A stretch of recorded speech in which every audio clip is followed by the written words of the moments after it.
right in front. Pardon me? The brave ones, they're right in front.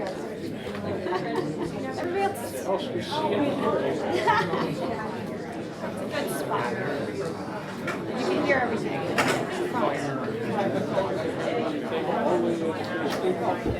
I'll yell.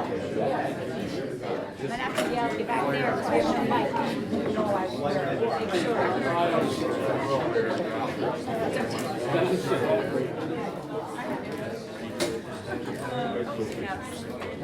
Students all.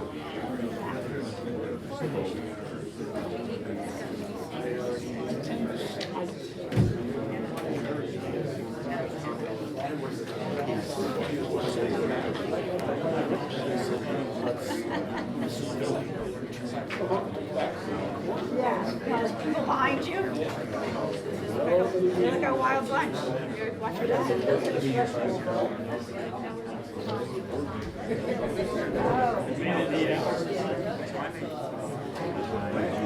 Where are you from? Okay. Planning board? You guys have zoning? You guys have zoning? I'm learning that the answer is not always yes. Lots of folks don't.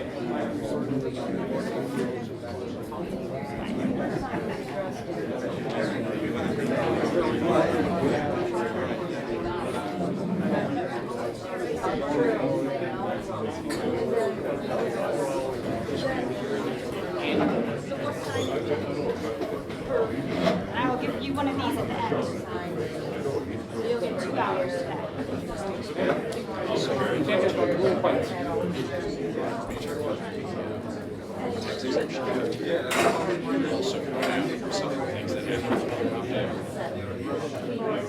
For example, you can't negotiate with them. You can't do commercial. You can't. I'll tell you. Yeah, those 2 points are key.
You don't have to lean around somebody. Unobstructed seats. You can move. I think everything's put out.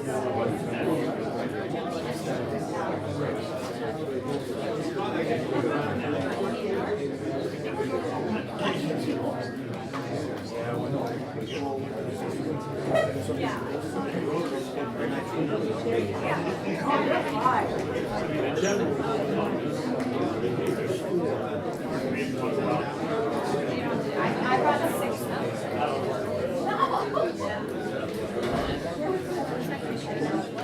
There should be 16. There's still 5 right here. There's still 8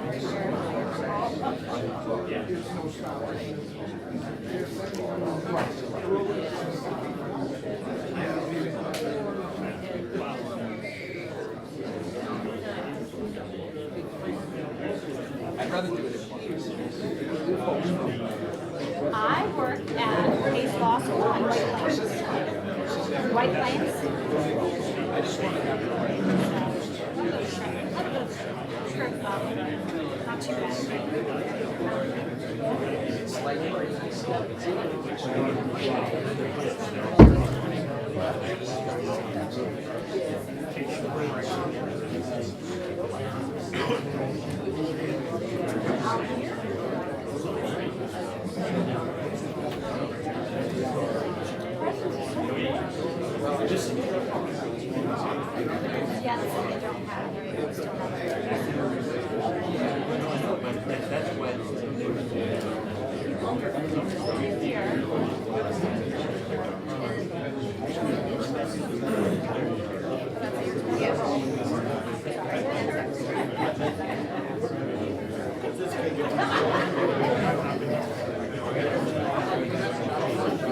there a set?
Good morning, everyone. We're going to get started. My name is Adam Flint. I am the Southern Tier Solar Works Program Manager at the Binghamton Regional Sustainability Coalition, and I want to thank you all for taking time out of your busy schedules to come today to hear about this important topic. I want to say a few words about my organization and the context, and if you didn't manage to get to the polls yesterday, here's a place you can vote early and often. So the Binghamton Regional Sustainability Coalition is a small nonprofit founded in 2008. We work with community partners across the region to build prosperity and resilience. We've had clean energy programs since the beginning, and Southern Tier Solar Works, while it focuses on solar, we do a lot of other things. We help folks with energy efficiency, and we also are part of something called the Southern Tier Smart Energy Consortium. The consortium is really a group of energy professionals, retired business people, and others that want to get out the word about the value proposition of clean energy as an economic development and employment driver, and also make it easier for people who own properties or others who want to do things to their businesses or homes to be able to save money and also create more jobs by the work that gets done. Our day job, so to speak, is going around giving presentations like we did last night to the folks at Otsego Now, which is their IDA in Otsego County, about solar and, in this case, about community shared solar. So a little bit about the context. One other thing I'll point out, I'm not expecting everybody to get in the car and drive this distance, but there is a flyer on your chairs for an event that we're having with a local business association called Local Motive in Cooperstown in the end of July. And we are available to do these closer to home. If you're interested, speak to me. So this situation came on our radar screen earlier this year when a certain company had been scattering like confetti some leases that on closer examination were not all that great. Why did this happen when it happened? Well, two things. One is that last July 17th, the Public Service Commission enabled regulations to allow what's called community shared solar. Community shared solar gives the opportunity for most people to go solar because on-site solar, nice as it is, most people can't. 1 in 5 can. I'm not one of them. I live on Powder House Road in Vestal in the middle of a forest. Not happening. Other people don't own property. Other people have bad credit. Other people don't have income. shared solar is actually the way to democratize clean energy once it actually gets going. Now, there's obviously some interest to be balanced, and I want to say first and foremost, most of the folks in the room, and we're going to hear exactly who's in the room in a minute when Jessica asks, are either elected officials or officials in local government. And I think you were put in a difficult position because the information necessary, solid information necessary to guide landowners and now yourselves in terms of regulation really wasn't there on the front end. So we are doing our best to work with the state to bring that information to you. I also understand what it is to have a 2% tax cap and not have a whole lot of revenue lying around. What I think you'll find is that there are ways to get some revenue directly and indirectly from solar, but like any other business enterprise in your communities, when you negotiate a pilot, it has to be one that's going to allow the project to pencil out, or there will be no project and therefore no revenue. So in that sense, there is nothing different. The only other thing I want to say is that the sort of crisis mood in our area is not really necessary or accurate. Reason for that is this. We have relatively low electric rates upstate, believe it or not. And in order for people to go solar, they need to save money, right? The incentives available through the state at this point are actually not sufficient to make it easy to save money in many cases. So that's one thing. We can save money, but it ain't as easy as it used to be. Second thing is the only way you can put a large array on the grid is to connect it to the grid. We are in a sparsely populated area, for the most part, not a lot of population growth and development. That means not a lot of very heavy electrical infrastructure, sort of the extension cord analogy. You can't plug a 1 or 2 megawatt array into a circuit that was designed to support a few farms and homeowners here and there. So there's a lot of policy and infrastructural barriers to rapid solar development right now. The second thing, and the last thing, is that there's this thing called the Clean Energy Standard. Just to be clear about what this is, it's the governor's mandate. The mandate falls on who? Utilities and the state and no one else. No municipality, no landowner, nobody else is required to deploy solar. It's like anything else. If it's an opportunity that looks good to you after you've consulted with your attorney, which you should do when you lease land and you do a complicated 20-year lease deal, you should do that. Then yeah, great. If not, you can walk away, no problem. The Clean Energy Standard also is not finished. So there will be no large-scale solar in 2016 around here or anywhere upstate because the Clean Energy Standard won't be done in time for that to happen. Once it does happen, then the question is going to be, well, in the transmission system, where do the utilities think it'll actually work for them? So it's going to take a little while for this to shake out, meaning that we have time to learn about this, both from a proactive sense of wanting to protect the community, but also to be able to find ways to support our communities. I've lived here since 1966. I've seen things go up and down. I want my kids to be able to stay here too. So at this point, I'm very pleased to introduce Jessica Backer from Pace University. She is part of a group of professionals that are available to do trainings around the state. The CUNY Ombudsman and the PV Trainers Network is that entity. We are also looking to schedule some sessions west of here, and we're also in contact with NYSERDA to see about assessment sessions. So at this point, Jessica is going to talk about what this session will cover. And I do want to say there's a fair amount of material, and without even knowing who's in the room, I know there are some people who know a whole lot and others who know very little. And what that means is we want to make sure that she can get through the presentation to the Q&A at the end. So we'll only take some clarifying questions in between, and we'll want to keep those really brief. So take it away, Jessica, and thank you very much for coming. Thank you. Good morning. I love how punctual all of you are, bright and early here. It's great to see you. As Adam said, I'm Jessica Basher. I'm from the Land Use Law Center at Pace Law School.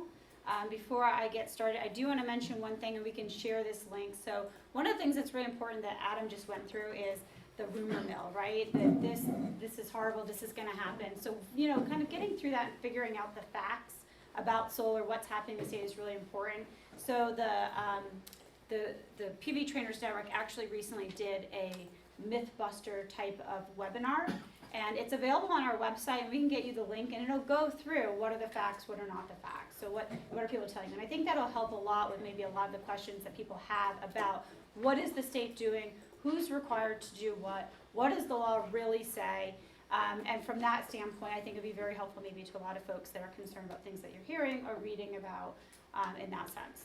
Just one quick interruption. We will send everyone in this room who gave us an email address that link and this presentation. It will also be available on our website in a day or two. Yes. And then any other resources that come up as you ask questions, we'll keep adding them to the list and add them to that email that you'll receive. So after this, you'll get an email that you might delete and say, oh my gosh, too much, leave me alone. Or, great, this has a lot of helpful information, answer my questions. So with all of that said, one of the things I want to do is try to focus this in on zoning for solar. We're talking about land use. I am not an energy expert, okay? I don't do state regulation. I do land use, local law. What we do at the Land Use Law Center is we train local governments. That's what we do. And I get that local governments have home rule authority, that you guys are all different. You have different structures in the way you do everything. So I'm kind of like the weatherman where I don't ever have to be right because there's 1,500 different jurisdictions and you may all do it differently. So whatever I tell you that this is the way it's done, you might say, not in my community, that's not the way it's done. So unless you're doing something that's not within your delegated authority, which is, pretty broad and generally interpreted pretty broadly by the courts, you could tell me that and I could be wrong, right? So we're gonna try to work through this in the context of knowing that all of you come from a different starting point. And you all may have different goals. And I get that, and that's fine. So we're gonna try to work through the different issues and the different questions and the different resources, information you need to answer those questions as we go through this process. And we're gonna go through step by step and kind of think about what does the law say, what can you do, what are other folks doing, okay? And we're gonna kind of take that approach through each step of how you would update your laws or your plans to reflect how you want to incorporate solar into your community. Because at the end of the day, this is not a mandate from the state. You still have all of your zoning authority, all of your delegated planning authority to use and decide where it's appropriate in what context, okay? So, if I say something you don't understand, you have a follow-up question that's very specific, or you're interested in receiving technical assistance. Maybe you're working on a local law and you need some help. You can reach out to me directly. I would encourage you to use email over phone because I'm often out doing this and not sitting by my phone. So if you're trying to reach me, shoot me an email. We'll set up a time to talk. I can see what questions you have and we can figure out how we can get you the help you need, okay? So that's right in your slides. You have my contact information. If you want my card, come up at the end. I'd be happy to give you my card. So now you know who I am. I would like to know who's in the room, because again, this will help me figure out how I address the different questions we're going to go through as we talk about updating your zoning laws. So how many of you are members of a land use board, zoning board of appeals, planning boards? Okay, so most of you, it looks like in this room, are members of a land use board. Any other boards, architectural boards, or conservation advisory councils, or anything like that in the room? CAC. See, we have a CAC member. Sir? Environmental Review Board. Environmental Review Board. Anybody else? Okay. Oh, Historic Preservation Commission. Historic Preservation Commission. Okay, great. All right, so that a lot of you look like are members of local land use boards, which is great because you will be happy to know that I have certificates here. At the end of the program, we will pass these out so you can get 2 hours. So if you're here just for the certificate, go to sleep. We'll wake you up when we're going to pass these out. Don't worry about it. You still get your credit. You were here at the end. All right, municipal planning, building department, staff members. Who works for the building department, for the staff, in the planning board, in the planning department? Okay, for those of you, Planning Board. planning board, we have assessors. Anybody work in the assessor's office? We have an assessor in the room. Got another one back there, all right, assessors in the house. Any other staff, municipal staff folks here? Okay, elected officials. How many of you serve on your town board or elected officials, the local legislative body, village council? All right, at the end of the day, the buck stops with you, right? If we decide we're gonna change the law, you have to approve it, right? So this is at the end of the day, you guys are gonna make that decision. What about county government? Do you have anybody here from county government? Okay, which part of county government? Planning? Not Siegel planning. Planning? Planning. Planning, okay? We have planning government. What about state agency? Anybody here from the state? Okay? Solar industry. Over here. Segregated yourselves over here. You're just taking class. All right, good. I'll use you guys as my example. All right, developers. Any developers? Just general developers? You guys are solar developer, right? I mean, just like regular developers. All right, so folks that are just professionals, not necessarily staff of the municipality, but planners. Who here is a planner? Got one planner. All right, help me out. Attorneys, where are you? I know we got some. Okay, don't worry. I keep my eye on you guys. I teach lawyers, right? I teach future lawyers, so I know. All right, other professionals. You have engineers or anybody else?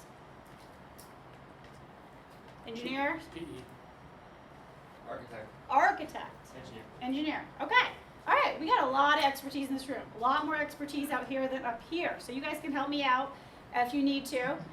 Community member. You guys are all community members, right? Is anybody here just solely as an interested community member?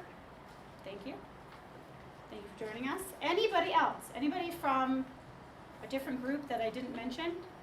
Chamber of Commerce. Chamber of Commerce. Okay. So our business folks. I got everybody else? All right.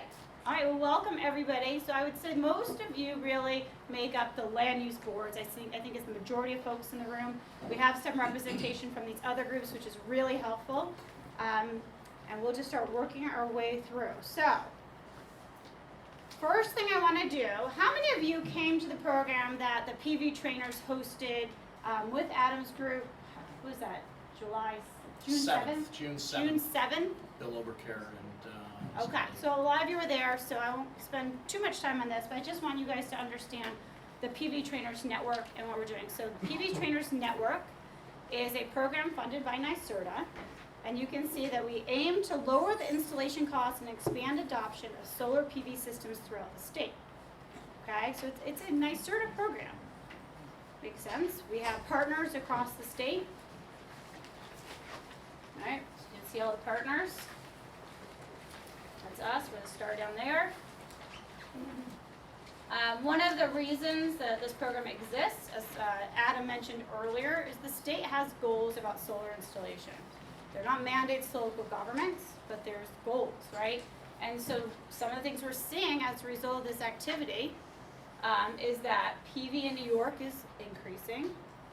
And part of that is also because costs are decreasing. Right, so we have more solar installation, and part of that is because costs are decreasing. So just one thing to look at, because you're trying to figure out, well, why is NYSERDA funding training for local governments, right? What is the role of local government? What's your role in all of this? So if they have certain goals, why do we need to be talking to local governments? So the hard costs for solar have been shrinking. So historically, one of the biggest portions of the cost of solar installation was the actual hard cost, the actual panels, right? So as technology develops, oftentimes things get cheaper. You guys saw this with flat screen TVs. You can now get giant ones, for less money, things like that, right? So one of the areas of cost that is now one of the biggest portions of the cost of solar installations is what's called soft costs. And local governments make up a portion of soft costs. Why? Because when you have to get approvals, right, you go through a process, and whether that process is predictable, whether it's lengthy, often affects the overall cost of the project, right?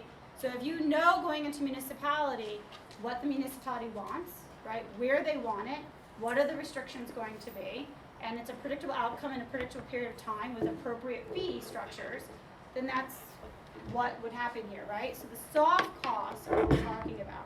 And so I'm not saying to get rid of that. We're just trying to balance it, right? So one of the things that we've seen across the state is some municipalities requiring extensive land use approvals for very small scale. May not be the best use of your land use board's time or staff time, right? So how do we get that balance right? How do we have the right amount of process and time commitment based on the impact and scale of the project? And that's a little bit complicated when we start looking at how we build that into your zoning law. But that's kind of what we're looking at here. So a few things just to make sure we're all on the same page as far as just terminology and what's happening at the state level. So these are not my area of expertise. These are things, though, that kind of have to understand how all of this works when we start talking about land use law. So net metering.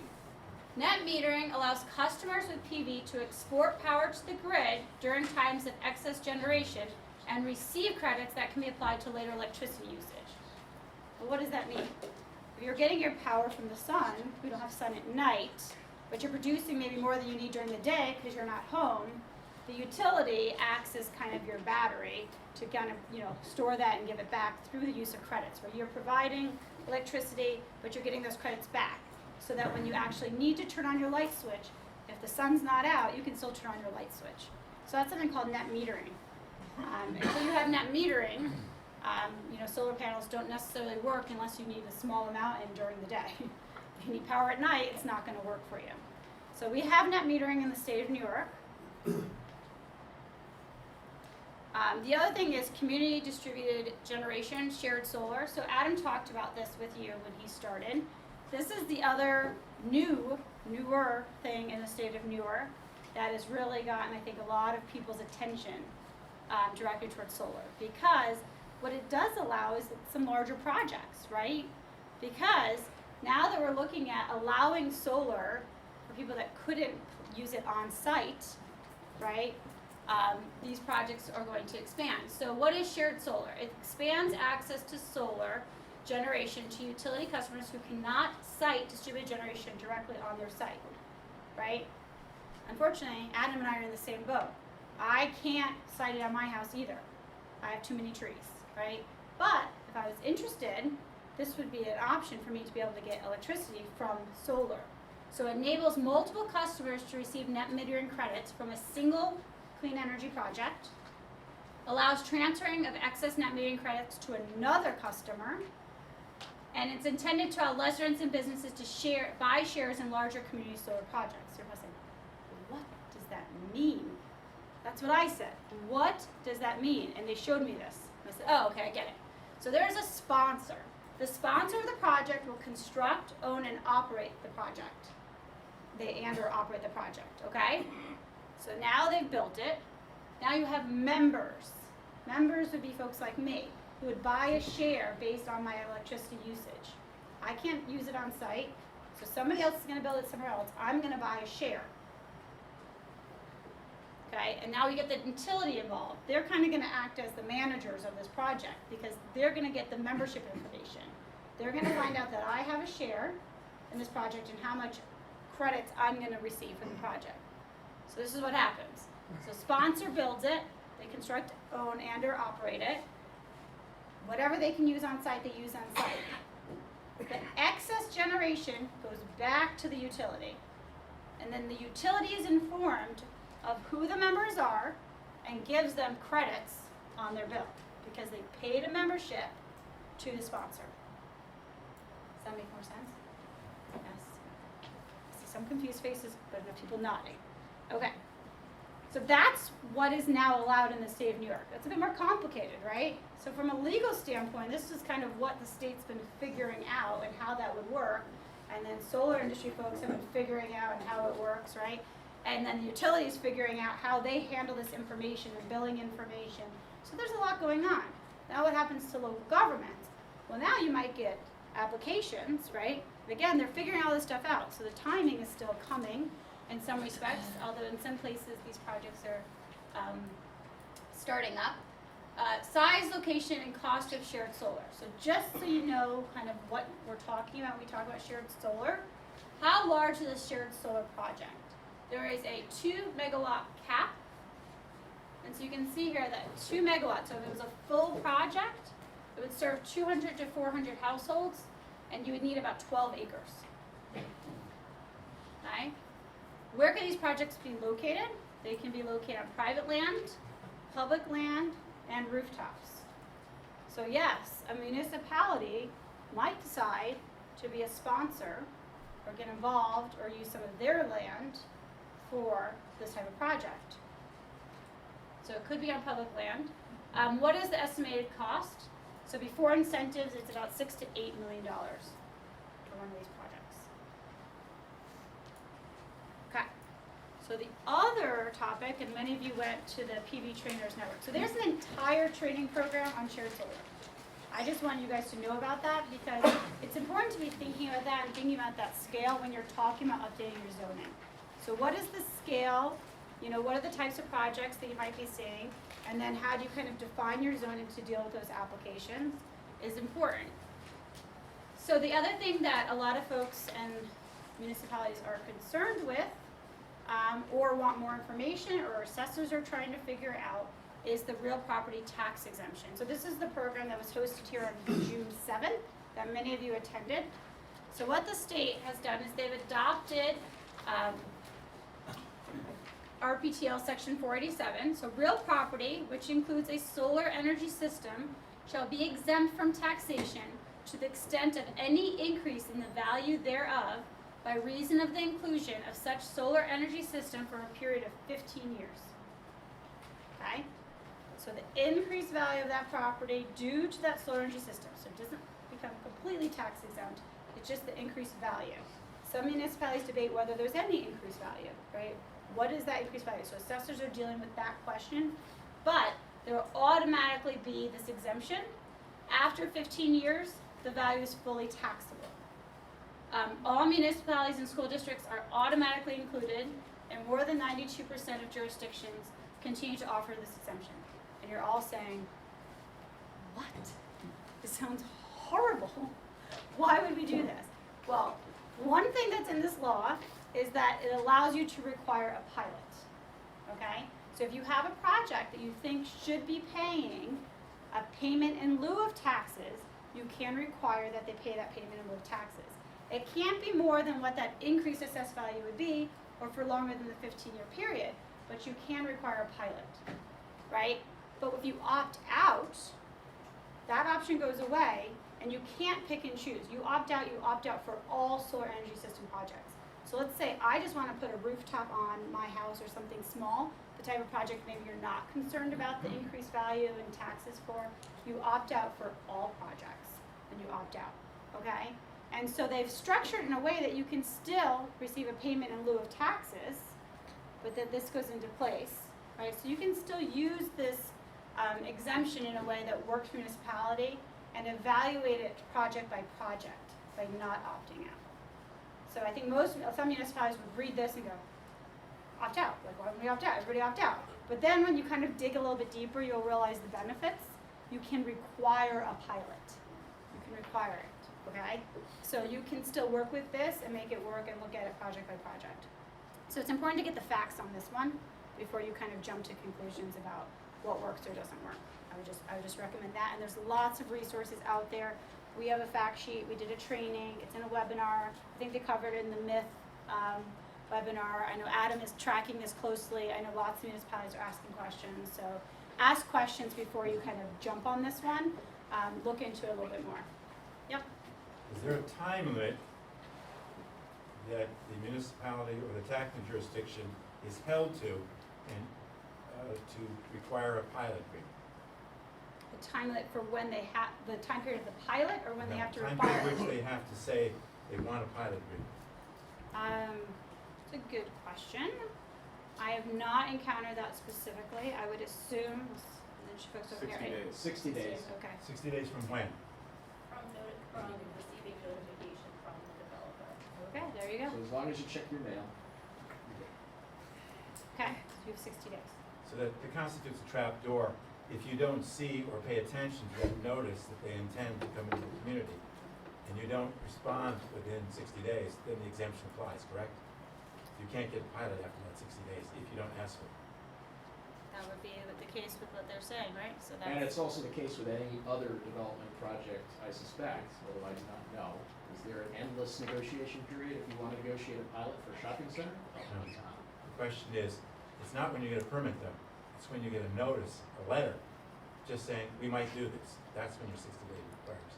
So you could end up with an exemption and not know that you can't have a solar.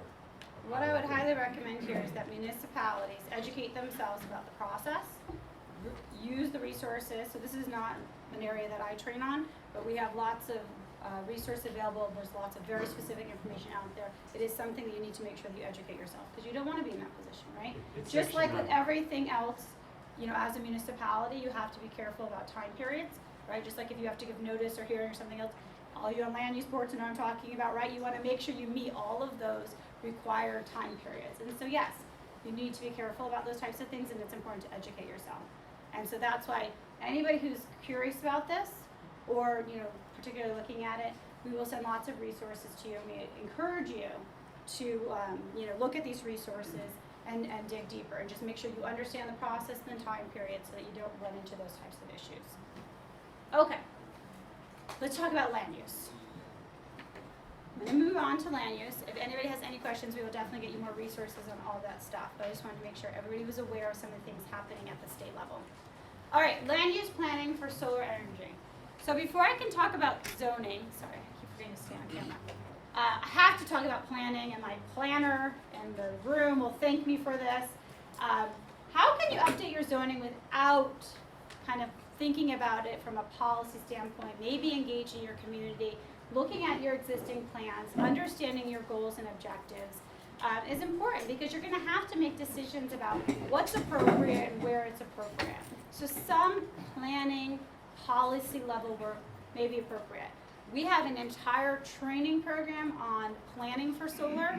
So municipalities that are particularly interested in that, I will direct you to a resource, some resources on that. But I'm going to give you kind of a summary version of what other municipalities have done as a starting point. And you could pick and choose from these various starting points based on your municipality and what questions you may have. So land use planning for solar, plan making, policy development, and community engagement. We're going to talk about that first. I'm going to just do one quick thing with you, which is the delegation of authority. So many of you serve on land use boards. It seems like a lot of you have kind of a good understanding of the land use system, but I just want to kind of lay that out so everybody knows how everybody fits into the system. So a lot of you put your hands up. I think we had close to maybe a quarter of this group serves on the local legislative body. And I said, you guys are really important, because you're the ones that are actually going to have to adopt any updates to a planning document, adopt any changes to zoning, adopt any new regulations, right? It's going to be your job to actually adopt the law. That's what the local legislative body does, okay? In some cases, some municipalities, your town board may also serve as a land use board and review some land use applications. I've heard of some boards reviewing certain special use permits when they reach a certain scale. Any of you have that type of situation? Okay, so it's complicated. Your building inspectors and zoning enforcement officers, we have a few of those in the room. What do? Well, when an application comes in for a development project, it is brought to your building department. You may call that something different.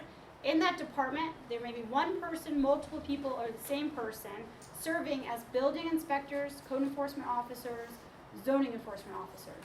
The difference between the two, folks that are in the building code area are implementing and enforcing the state building code. The local government does not write that. They're picking up the state codes.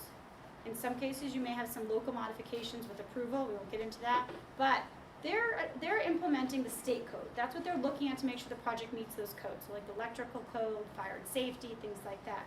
When they put on the hat as the zoning enforcement officer, that's when they're looking at your local zoning law. They're going to pull out chapter 300, which is usually where it is, and they're going to look at that chapter and say, okay, what district is this in? What approvals are required? Is this a permitted use? Does it meet the standards? And they're going to decide whether you need to go to another board, what approvals are necessary, okay? So they're going to make decisions. One of the things they're going to make decisions about, so if you don't currently have anything in your zoning related to solar, and an application comes in, the solar industry applicant, right, they're going to have looked at the zone and potentially find a use that's permitted in that zone that perhaps they could fit under the definition. That definition could be something like essential services, right? The municipality may have a permitted use called essential services. And the question will become, does this use fit under that definition? So your zoning enforcement officer will make a determination whether it fits, right? So until you've updated your laws, this is kind of the process that will dictate what happens, because you're going to have things that are not clear. So the existing system will be used in the existing law. What happens then? So that determination is made. What if they say it doesn't fit? What happens next? It will likely seek an interpretation from the Zoning Board of Appeals, right? The Zoning Board of Appeals will then say, well, do they agree with that interpretation, the determination made, and then they will review it. Or if it's not really a definition thing, there's no use that it could fit under, they could seek a use variance, right? So now you've created a complicated process with a lot of kind of things up in the air, and it's unclear whether the result of what the municipality actually would like to happen will be the outcome, because your law is not clear and hasn't been updated. So basically your job in updating your zoning, so therefore my job today, is to put, where's our ZBA? Put your hands up again. Where's our ZBA members? We're going to put all of you out of work. We don't want anybody coming to see you, because if they're coming to see you, it means something is not clear in the local law about what the local government intends. They love that. They're like, yeah, we'll meet once a year. We don't need to meet. We got other things to do, right? If it's clear, you don't need an interpretation, and if it's clear, you shouldn't need any variances, right? Or you only need variances in the true case of those, confined times where you have really a unique situation. So we want to put the ZBA out of work. In some cases, your ZBA also may be reviewing special use permits. Do any of your ZBAs review special use permits? Nope. Okay. Those are a very traditional approach. All right, so then planning boards advise the local legislative body on zoning and planning, right?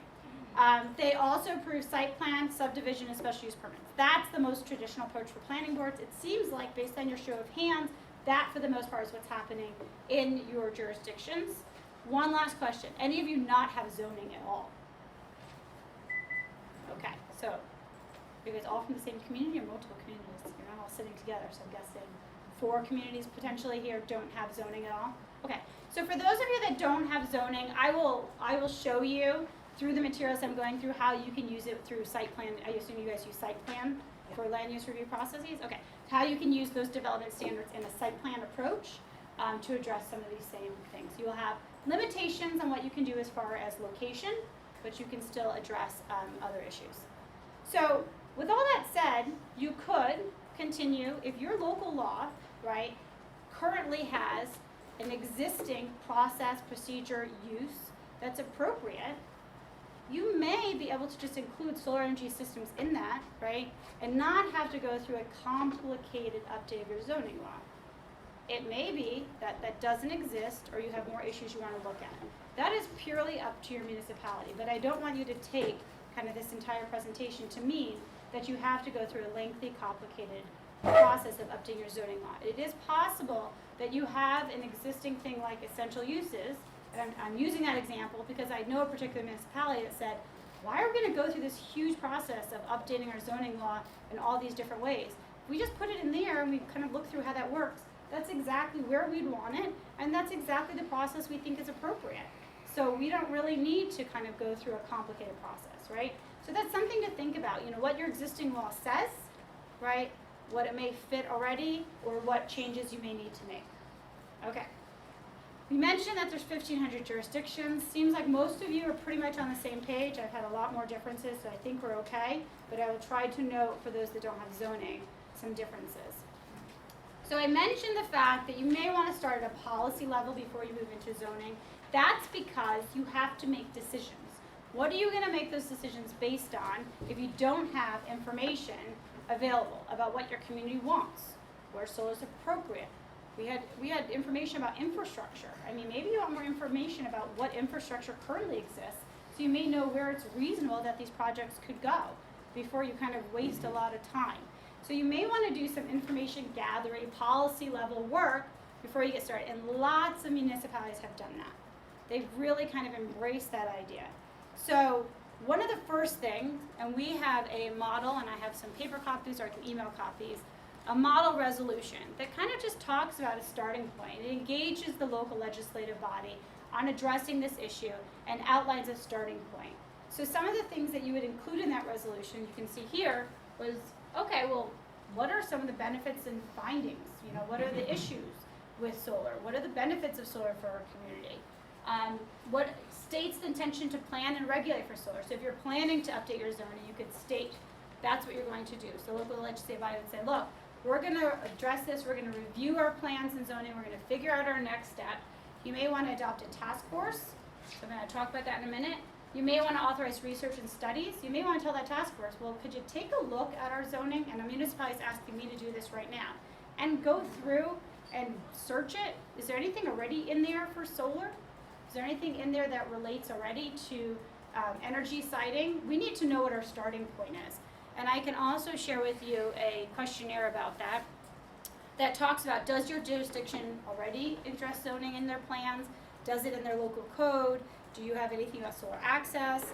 Things like that. So you could go through that list and kind of figure out where you're starting from. You could establish training programs, right? So if your building code officers, code enforcement officers are going to have to review and permit these projects, or are they familiar with these systems? Maybe they need training. Maybe there's concern about fire safety. There's free training programs available. You could arrange for those. You could decide to work intermunicipally. I don't know. I'm guessing a lot of your municipalities don't have a lot of resources and staff. So for all of you to undertake independently some of this work, it may make sense to work together or at a regional level with the county or a regional planning board. So you could think about that as well. There's also funding and assistance out there. I mentioned that our program provides free technical assistance. There's other programs, so you could look into those.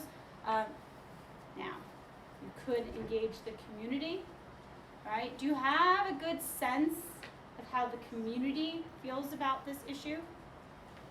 Where the community would like to see solar projects, where they wouldn't? Are they concerned about historic districts? You know, what is the sense of where the community is on this issue? So you may want to undertake a community engagement process and really know what the community thinks, because you don't want to find out when you issue your legal notice, when you're adopting the new zoning, what the community thinks. It might be a bad time, and it may slow you down a lot more. So a lot of times people think engaging the community takes too much time. Well, who's been to one of those lovely community town board meetings when something's on the agenda the community is not so excited about, right? So it may be better to involve them earlier and not when you're legally required to involve them in that process, so that you know whatever you're doing actually is consistent with what the community thinks should be done. So that list actually comes from what I've seen municipalities across the state of New York and across this country do as potential starting points. You don't have to do all of them, but something on here might say to you, you know, we probably should adopt a resolution. We really need to engage the local legislative body. You're right, we probably should engage the community some point early on.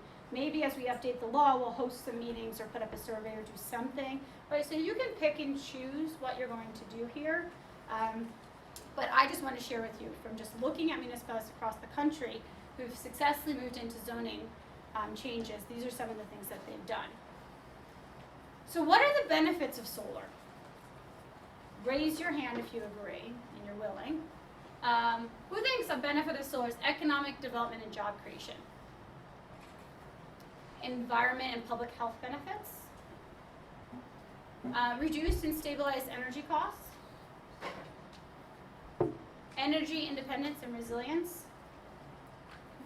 The value to the utility? Oh, good, okay. Community pride? Anything else? Tax revenue.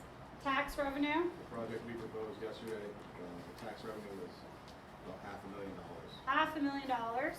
Okay, so if you're using those pilots, Year? No, 25 years. Yep. Between the county and the bulk of which sits with the so example statement of purpose. This is actually, and I saw some of you with this printed out. Throughout this presentation, I'm going to highlight for you the new model New York State zoning law. So I'm going to talk to you about something like okay, your stated benefits. Why are you doing this? When you adopt a law, you'll have a section called benefits or purpose, right? If you're going to adopt new planning language or a resolution, you may want to list those types of things there. So every time I kind of hit on a topic that's addressed in the model zoning law, I'm going to let you know what the model zoning law says about it, okay? So right now we just talked about benefits. So you should know that the statement of purpose section of the model zoning law, this is what's included there.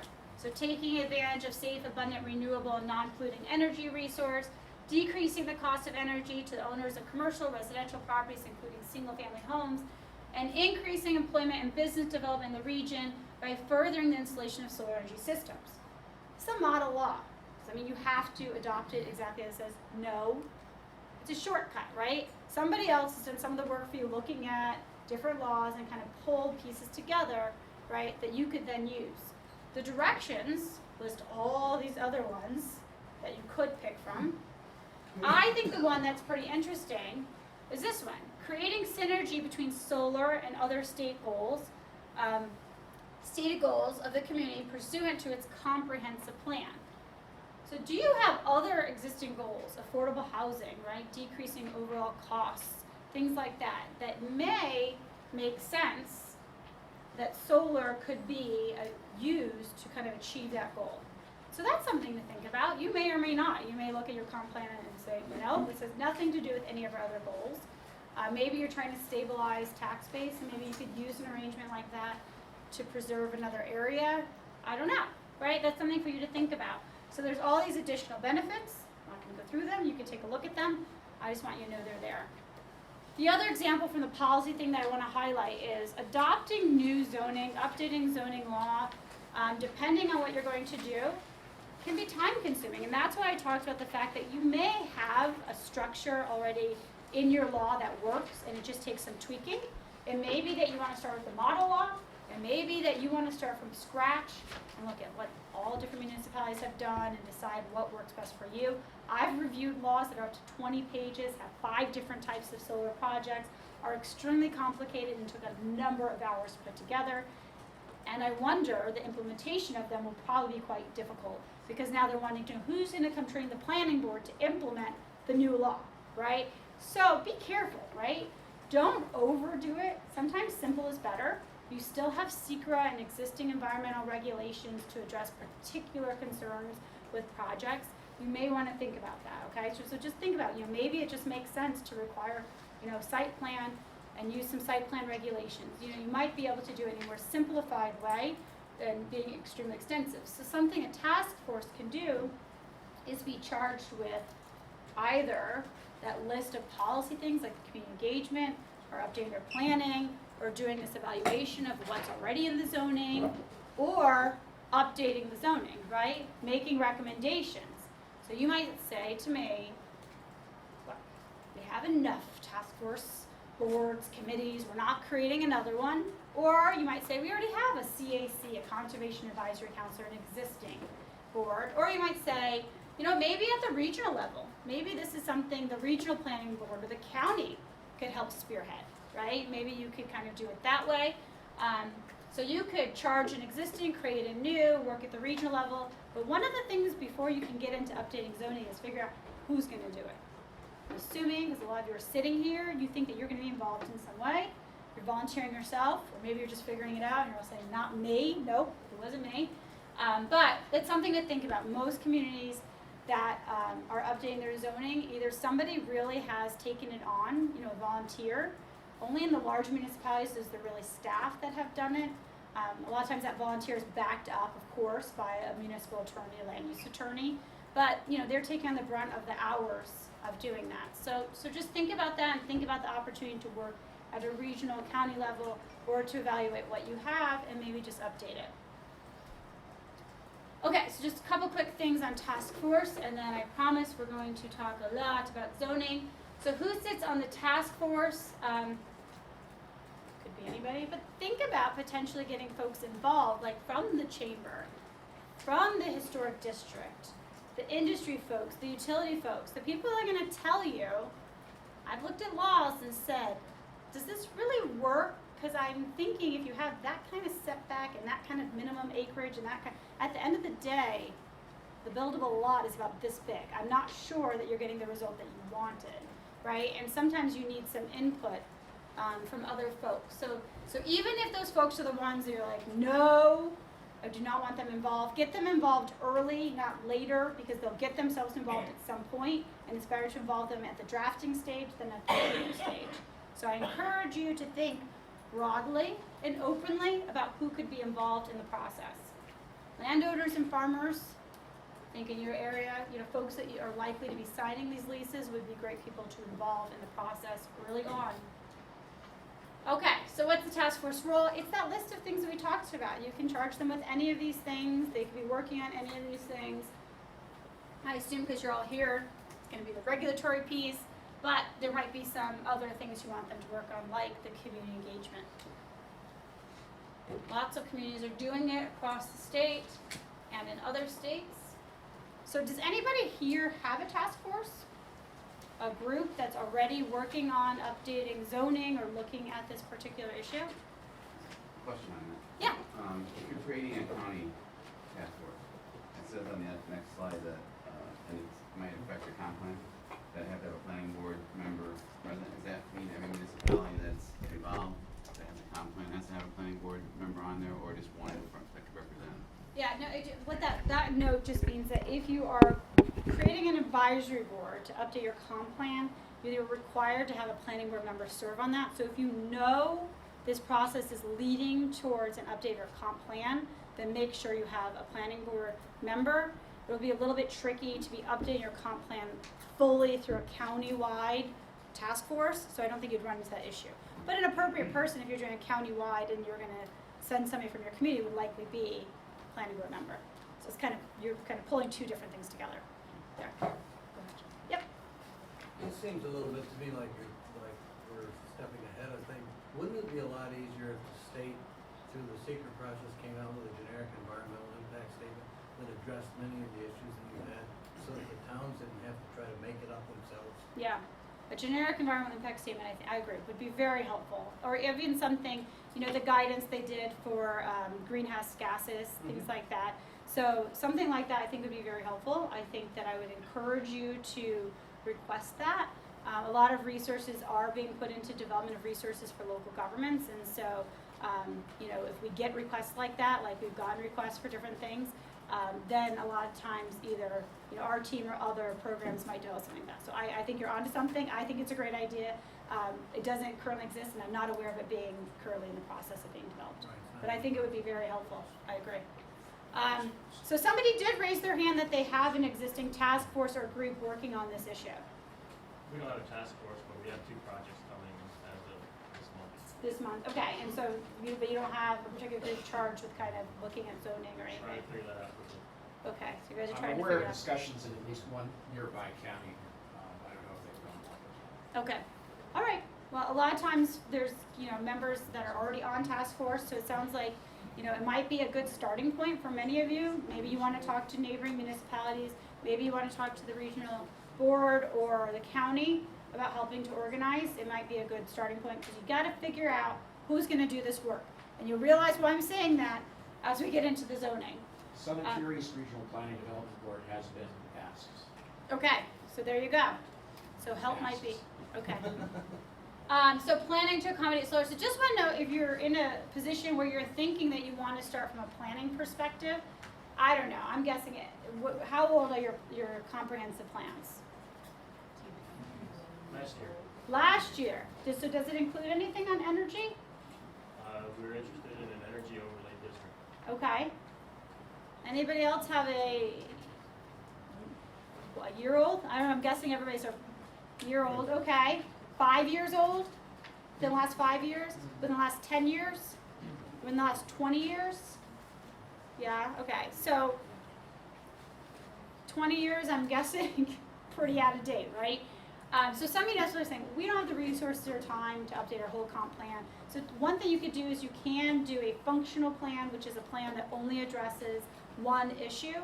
You could do an area-based plan, so an area that maybe addresses a particular area related to that issue or other issues. or you could create a component that you add to your comp plan. So if you have a newer plan, that may make more sense.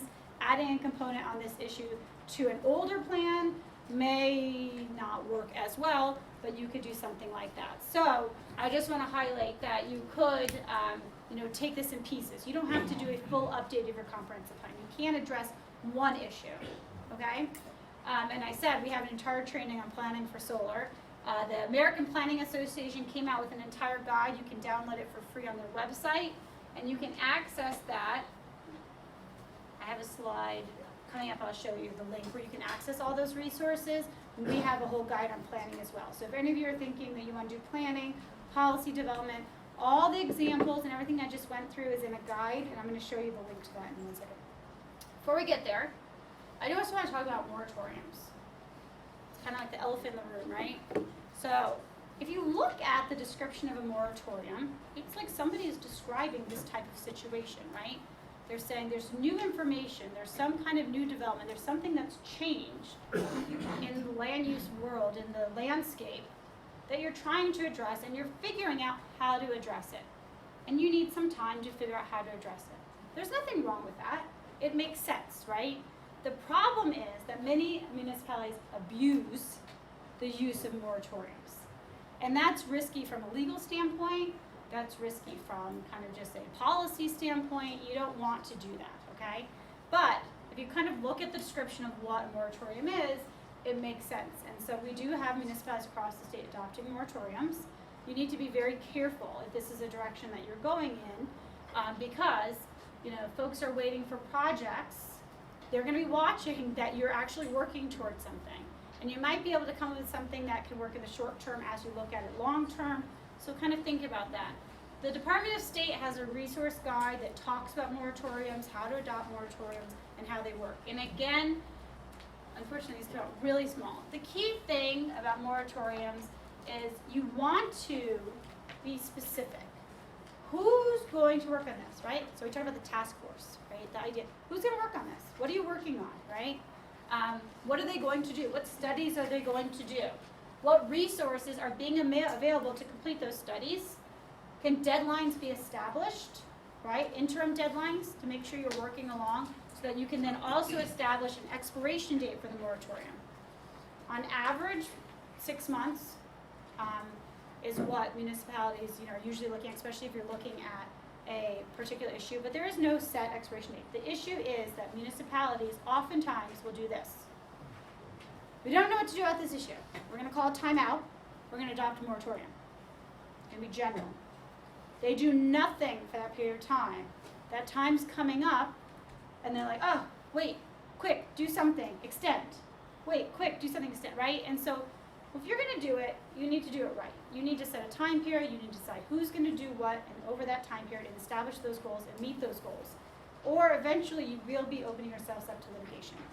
You cannot use it as a tool to, kind of delay the inevitable. If projects are going to come in, at some point you have to take those projects. You can update your zoning and your laws to address them in the way that's appropriate, but to just kind of take a time out and not do anything legally is not appropriate. But if you have a very defined time period, who's going to do what, a moratorium is something that you may, look at. I'm happy to answer specific questions on moratoriums. If folks are looking at that after the fact, you can contact me. But that is what it is. Okay, so as I mentioned, we have a guide, Land Use Planning for Solar Energy. Everything I talked about is in that guide. You can access it at this link. It also links you to the American Planning Association's guide. It'll give you examples of task force, of studies, examples of planning documents, and everything else. So if you're looking for examples, you can take a look at that. You can share it with people. If you have trouble sleeping at night, pick it up. It'll put you right back to sleep, I promise. So it's great. Legally, zoning must be in accordance with your comprehensive plan. For those of you whose comprehensive plan is 20 years old, I'm guessing your zoning is 20 years old. Probably not, right? You probably adopted some changes to your zoning. So the courts will look broadly at a pattern of planning through decisions, but generally speaking, the best approach is for your zoning to be in accordance with your comprehensive plan as the law requires, and so that's why I am encouraging you to think about planning in the context of zoning as well. Everything I'm going to talk about today, examples you can find in this resource guide. We also did, and this is before the model law came out, a webinar. So again, for people that didn't come, your board members, the ones you don't like and you want to bore to death, you can send them to watch this webinar, and then you can have them do that. You can share this resource guide with them, and then everything I'm going to go over you can access here, except for, just note, model law was not adopted at this time. We're still updating these resources.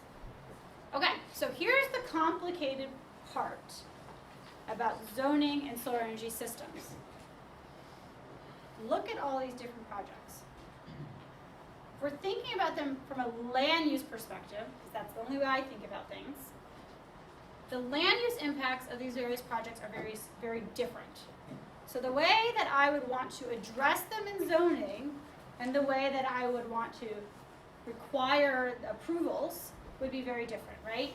I would probably, as I move from this side to this side, allow it in more places with less restrictions and less process, more restrictions and more process, right, as you move this way. Because the land use impacts increase. It's kind of like you're not going to waste a lot of time on something that has minimal land use impacts. I know for folks in historic districts, you're probably thinking this has just as many impacts, so that's a different layer, but generally speaking, right? So it's about getting the balance right, not having a one-size-fits-all, which is also why we end up with some of these 20-page zoning laws that I'm seeing from communities. So I get it's not easy. So an example zoning chapter. So for those of you, which is most of you that have zoning, 1,500 different municipalities now have zoning, all of your zoning chapters do not look the same, but for the most part, you're going to see these sections.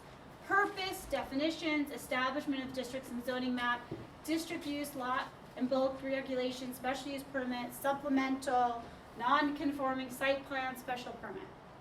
Seem familiar to most of you? Hopefully yes. Okay, so I'm going to talk about how we update these different sections to include solar energy systems. And as I mentioned, depending on how you want to do this, you might have easy fixes in here, or you may have to do something more comprehensive. It's up to your municipality. I want to compare this against for you the model solar zoning law. These are all the sections in the model law. It's a standalone law in the sense that you could adopt it into your supplemental area of your zoning chapter. Some municipalities don't like to do that because at some point that section could be very long and difficult to implement. So the little bit more difficult way to do that is that you then break these pieces apart and put them where appropriate, like your definitions would go into your definition section, right? Things like that. So you can think about doing it either way. To access the model law, you would go to this link. It's on that page. Very easy to type in, not a lot of letters. Sorry, you'll find it. If you Google it, it'll come up. That might be easier. Okay, so definitions. For those on our ZBA board members, right, you know that definitions are really important. Clear definitions and defining things so that you don't leave it up to interpretation helps, right, to get rid of your ZBA. Just kidding. But to clarify the process and make sure things are clear. The problem is, right, we just saw those pictures. There's lots of different things that would be called a solar energy system. How do we separate them out? So municipalities have taken different approaches to that, used lots of different terminology. We looked at hundreds across the country solar energy system laws and figured out how municipalities address them. Depending on your municipality, you could take a different approach. So I'm going to show you the options. I'm going to show you what the model law does, and I'm going to go through step by step and show you. Here's the options. Here's how the model law does it. And then you can kind of think about your municipality and what may work for you. So from a definition standpoint, some municipalities decide to create a hierarchy. Small, medium, large, something like that. How do they then decide what goes in small, medium, large, or some different hierarchy? Depends on one of four factors. Energy system type, location where the system produced energy is used, bulk and area, size, or energy system capacity. So system type. So a lot of municipalities, I will say this is one of the most commonly used. They care mostly about whether it's roof mounted or ground mounted. Okay? Some also may define separately pole mounted. Some include that if it's with an existing canopy, not to confuse things, as roof. If not, as ground mounted, or building integrated. But mostly, is it on an existing structure or is it out in an open space? It's really a distinguishing factor for municipalities about how they're going to zone it, where they're going to allow it, and what restrictions are appropriate. Energy use, some municipalities, what they care about is where is that energy going to be used, okay? So is it on-site, off-site, or some on-site, off-site, right? So we talked about a community shared generation project, right?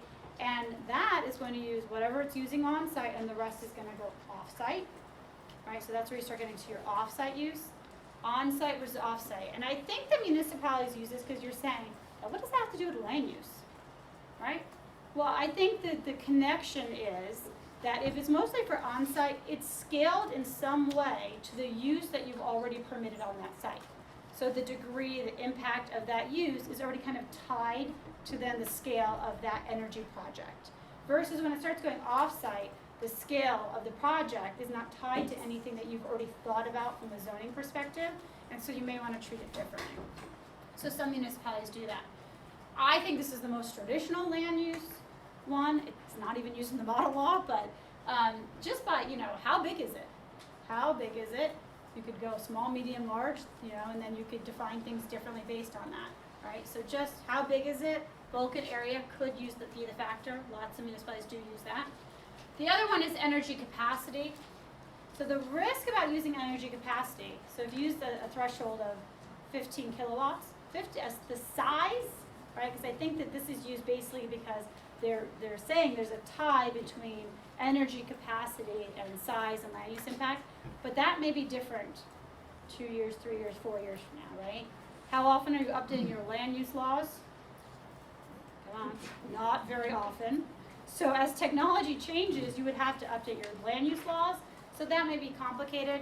Some municipalities do this because they tie thresholds to existing NYSERDA incentives or state or federal incentives, so they use those kind of thresholds, 200 kilowatts, things like that. I'll show you how that works with the unified solar permit. That's why I think we see this as an example. I'm raising for you the risk that that could change often. So unless you have a municipality that's really kind of keeping tabs on those things, it may not be an approach you're interested in. But I would say the Massachusetts model law uses this. Lots of models use it. I'm not the biggest fan. So, but this is an example of how it could work. So this is an example of, this is the unified solar permit. Anybody here is in a municipality that uses the unified solar permit? None? Does anybody know what it is?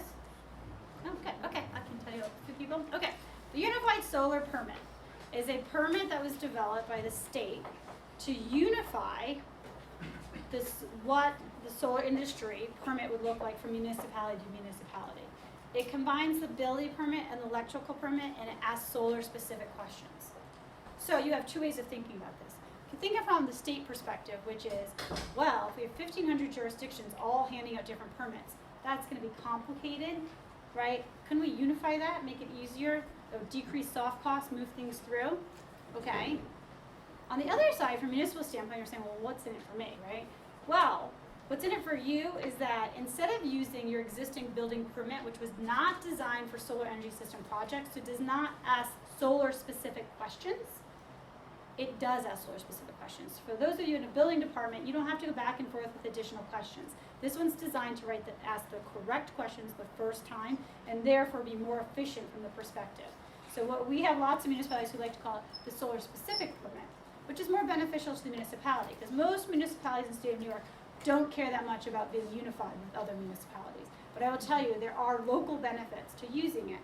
What it applies to is small scale, so only projects that are 12 kilowatts or less and are roof mounted, okay? And the idea here are these are the types of projects that for the most part, so we're talking about our factors, right?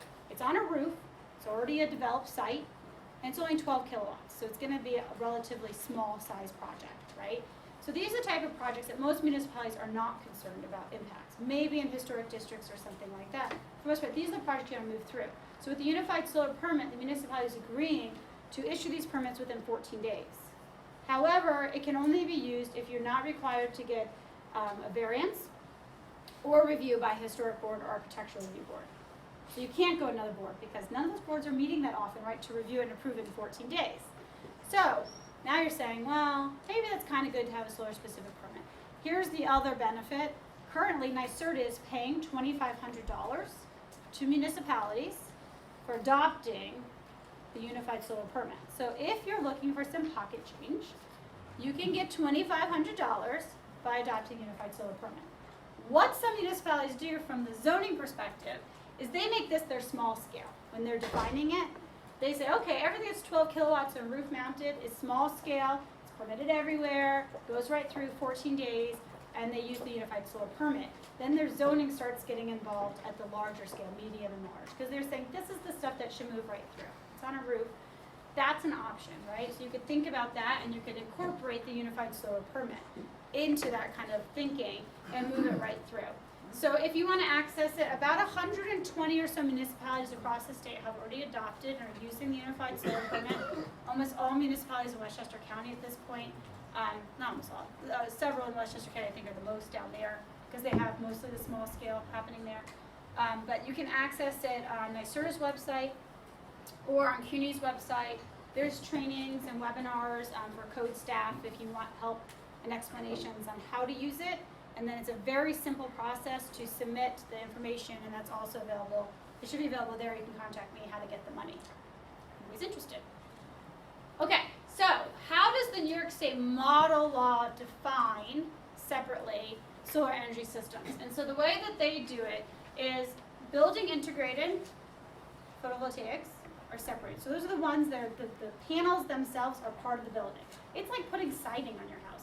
That only involves the code, it doesn't involve zoning, it's exempt, okay? Then it defines out roof mounted, and it groups it on or off site.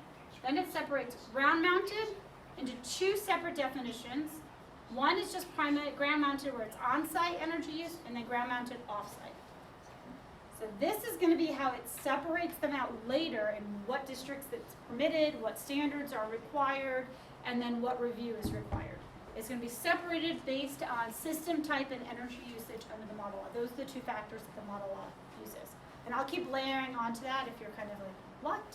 It'll make sense, I promise.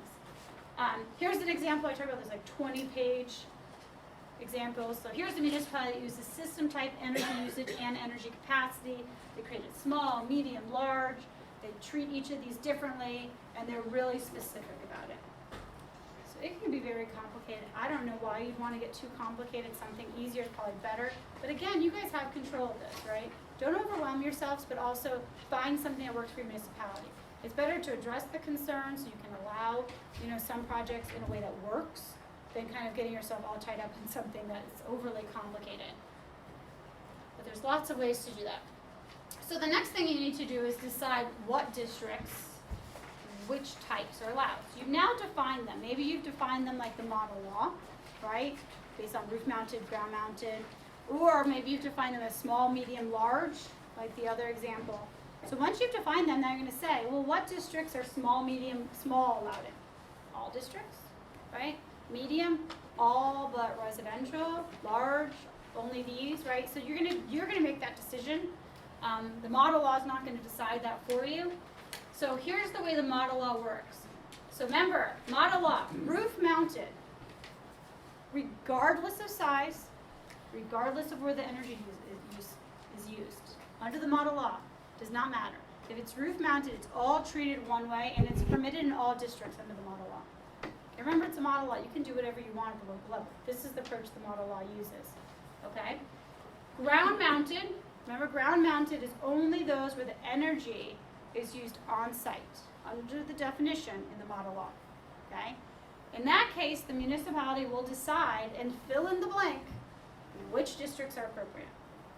The one thing here about ground mounted is because it's tied to the energy use of the existing structure or use, you've already permitted that scale of use in some way, so you probably want to be more open to additional zones, right? That's an area, so that's something to think about. Large scale are ground mounted where the energy is primarily used off-site. So it's not tied to anything of the existing site as scale goes. And this is the one that's going to, under the model law, be treated pretty differently, and you'll see that. again, the municipality will decide what districts. Yep. What about the unintended consequence, that aren't you in a way creating a new law of ancient lights? And that's where you have the right to solar. Right. I mean, now if you have a zoning district and they can put it on a rooftop without anything, what happens to a person who wants to build south of that and they're gonna cut off their light? Right. Now, does it create, are you creating a right in the person who had the solar permit? If the law doesn't say that the person south of them can't Legally, stop you're their not lights? you're not, but you could create you could adopt a local law that does protect it for future development. So you can't do anything. So let's say I want to put solar panels, but the building there's already causing a shadow. I do not have that right currently. They can't go and tell them to do something. But if I put in the solar panels, you could adopt a solar access protection law in your municipality that when the development next door occurs, right, that there are some restrictions to how you can then affect the light on my property. So the unintended consequence is that you're restricting other forms of development which are height sensitive. Or it If could you be an adopt a intended solar- consequence. Or intended. Right. Yeah, But it right may now, be You have to go this is that- unintended because it's not addressed. It's not, you'd have to go that next step and adopt a solar protection ordinance of some kind, right? And that's why some municipalities that do adopt those don't necessarily adopt them in downtown areas because of the competing interest of redevelopment. And that's where it does become a sticky situation, right? Where you may have, and so I know some municipalities that we've talked to had, solar panels go on like a restaurant, and then next door finally somebody came in and wanted to build that parking garage, right? So you could in that case do things like mandatory negotiations between developer and the developer and the property owner. Maybe they could put something on their site to help with that or something like that. That is one of the issues, and usually it's in downtown areas where you're looking for redevelopment that you're going to have that kind of issue about kind of various priorities for the municipality. But you're not going to automatically create it by allowing this. But you would want to evaluate solar access protection laws, and I'm happy to share research with folks on You that. also have to get permission from your neighbors that might address that issue.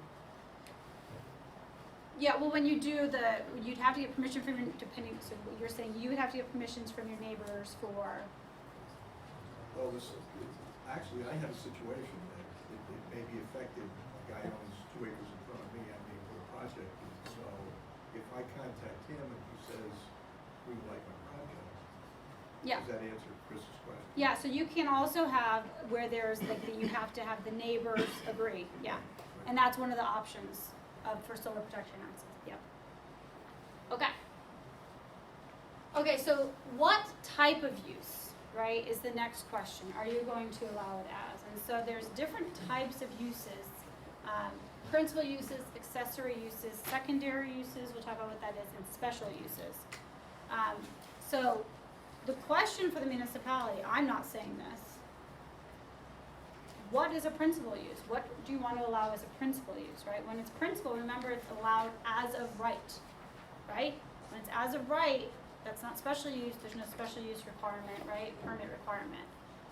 So it might be as of right versus, which ones do we want to allow as accessory uses or accessory structures, right? So accessory use, accessory structure. Under your existing law, I'm sure you're defining those as subordinate, incidental, and customarily found with that principal use. But you can specifically call something an accessory structure or accessory use and define it as such in your law, because it might start getting larger scale and may rub up against the subordinate portion, right? Do we run into any trouble adding as a principal use with its own set of setbacks within the existing zone? It's No. not it's just got its own No, set of- no, and I'll talk about Vulcan area issues. So once you decide, then you will decide whether the Vulcan area applies, and I'll talk about that in 1 second. A secondary use is a fancy term. Anybody have secondary uses? It's really started to kind of be used by some municipalities because of the issue that, let's say you had like a full farm here, and then you put in a project like this, and you're saying, well, neither of these is really subordinate to the other, right? They're kind of both principal as scale goes. And so what you could have is kind of two principal uses. So what the legal term, the land use term that is somewhat new used is secondary use. Don't want to overcomplicate it for you, so I'm just letting you know about it in case you confront that issue. The last option is what you want to decide is going to be a special use. So remember, a special use is a use that you permit in a district. However, there are going to be certain standards and application requirements that go along with it, unlike your principal uses, right? So if you're saying, well, we'd like that to go to the planning board. So how does this work? How does the model law do this? Again, you can do this how you want. The model law, roof mounted. Remember, roof mounted is energy use on-site, off-site. Any roof mounted project under the model law, any, is permitted as an accessory use. It means it doesn't go to any boards. Ground mounted, energy used on-site is permitted as an accessory structure. Also does not go to any boards. Remember, there's no size threshold here. The only thing that's going to limit the size is how much energy is needed by the existing use on the property, right? So there's a linkage there that the scale has already been decided by the zoning, and therefore you're just tying the energy use to that and the scale to that, and you're going to permit it as an accessory structure. If you were to use the model law, large scale is ground mounted, energy used primarily off-site, okay? In that case, it's going to require a special use permit. Only these projects will go before a land use board. Okay? That's under the model law, so that's one approach. You could do it differently. Review and approval process. Okay, so the next thing you need to decide is which of these are going to require site plan review. Okay, because you've decided now how you're going to distinguish them, so how you're going to define them, how you're going to separate them, which districts you're going to permit them in, as what type of use, principal, accessory, or special use. Now you're going to decide if any of them are going to require additional review, which in this case would be a site plan review. Okay? So let's go back to all of our types. So for the most part, in local laws, when we see building integrated, they're exempt from land use review, and this is the case in the model law, and they're only subject to building code compliance. And that's because they're treated as if you're putting new siding, new roofing, because they're actually integrated into the building. However, small scale accessory systems are usually only going to have review by the zoning enforcement officer. That's the same with the model law. That's mostly what we see in municipalities. Municipalities who haven't updated their laws sometimes leave a trigger in there that it has to go for site plan before planning board. That's up to your municipality to decide if that's appropriate. From kind of a scaling it and getting it right approach, it seems like that could be more process than what a project that's on an existing roof structure should go through, and maybe not a valuable use of your planning board's time. That's up to your municipality. Maybe there's a threshold for that or something else. But for the most part, especially with small scale, we're talking about roof mounted, most municipalities just permit them through something like the Unified Solar Permit, just goes through the zoning enforcement officer, or is exempt in some way and goes right through. So here you see that example, that most are done through something like the Unified Solar Permit at this scale. For larger systems with greater impacts, we said that a lot of times this already triggers your special use permit review, right? So now it's going to go before a board. Depending, I think almost all of you said your planning boards review your special use permit. So now you know it's going to your planning board. The question now is, are you going to require site plan review? So here's one of the things to think about when you're going to decide a site plan review is required. So major versus minor site plan review. Some of you I'm saying, heard of major versus minor subdivision, have not heard of it for site plan. Some municipalities are kind of playing around with this idea and have adopted this, and it's something to think about, because how long are your site plan regulations? Pages? How many of those regulations were written as that they're relevant to a solar energy project?